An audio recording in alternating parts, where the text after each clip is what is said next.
నిన్న రాత్రి RC16 sets లోకి ఒక క్యూట్ లిటిల్ గెస్ట్ అయితే వచ్చారనమాట. ఆ గెస్ట్ ఎవరో కాదు, మన క్లింకారా పాప. ఈ విషయాన్ని నిన్న రాత్రి మన రామ్ చరణ్ గారే తన ఇన్స్టాగ్రామ్ అకౌంట్ నుంచి అయితే పోస్ట్ అయితే చేశాడు, my little guest on the set అని. అయితే పాప ఫేస్ అయితే ఇంకా ఫుల్ గా అయితే రివీల్ చేయలేదు. ఆల్రెడీ మన రామ్ చరణ్ గారు అయితే ఈ విషయంపై ఒక క్లారిటీ అయితే ఇచ్చాడు అన్స్టాపబుల్ షోలో. ఎప్పుడైతే క్లింకారా పాప నాన్న అని పిలిచిద్దో ఆ రోజున పాప ఫుల్ పిక్ అయితే మన రామ్ చరణ్ గారే రివీల్ చేస్తానని అయితే చెప్పాడు. ఆ రోజు అతి త్వరలో రావాలని నేనైతే కోరుకుంటున్నా. ఇంకా RC16 థర్డ్ షెడ్యూల్ ఏదైతే ఉందో అది చాలా అంటే చాలా ఫాస్ట్ గా అయితే జరుగుతుంది. యాక్చువల్ గా చెప్పాలంటే మన రామ్ చరణ్ గారికి హై ఫీవర్ అండ్ కోల్డ్ అనమాట. అయినా సరే మిగతా యాక్టర్స్ యొక్క డేట్స్ వేస్ట్ అవ్వకూడదని అనుకున్న షెడ్యూల్ ఏ విధంగా అయితే అనుకున్నారో అదే విధంగా జరగాలని ఆయన అయితే షూటింగ్ లో అయితే పాల్గొంటున్నాడు. సినిమా పట్ల రామ్ చరణ్ గారికి ఉన్న డెడికేషన్ అలాంటిది. అందులోనూ RC16 షెడ్యూల్ అనేది, ఇప్పుడు జరుగుతున్న షెడ్యూల్ అనేది ఓన్లీ నైట్ షూట్లే అనమాట. హైదరాబాద్ లోని బూత్ బంగ్లా సెట్ లోనే ఇంకా షూటింగ్ అయితే జరుగుతుంది.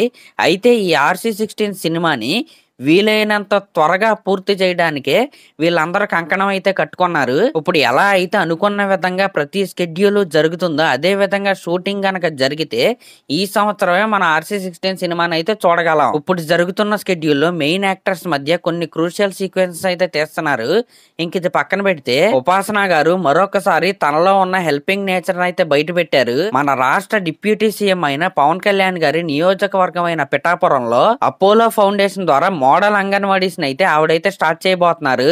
అసలు ఈ మోడల్ అంగన్వాడీస్ దేనికి ఉపయోగపడతాయి అంటే చిన్నపిల్లల తల్లులకి అలాగే అప్పుడే పుట్టిన పిల్లలకి better health care and nutrition అందించే విధంగా ఈ అంగన్వాడీస్ అయితే ఉపయోగపడతాయి.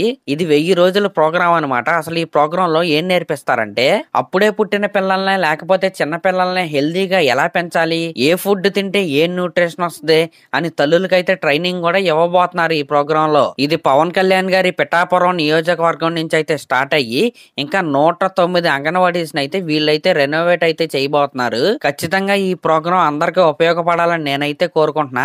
అలాగే స్టేట్ మొత్తం కూడా ఇలాంటి ప్రోగ్రాంలు ఇంకా చేయాలని నేనైతే కోరుకుంటున్నా. ఎందుకంటే నలుగురికి ఉపయోగపడేది ఖచ్చితంగా పెరగాలి. ఆ మంచి పెరిగి పెద్ద వృక్షం లాగా అయితే అవ్వాలి. సరే, మరి ఇంకా లాస్ట్ లో ఇలాంటి లేటెస్ట్ సినిమా అప్డేట్స్ మీకు ఇంకా కావాలంటే నా ఛానల్ అయితే సబ్స్క్రైబ్ చేసుకోండి.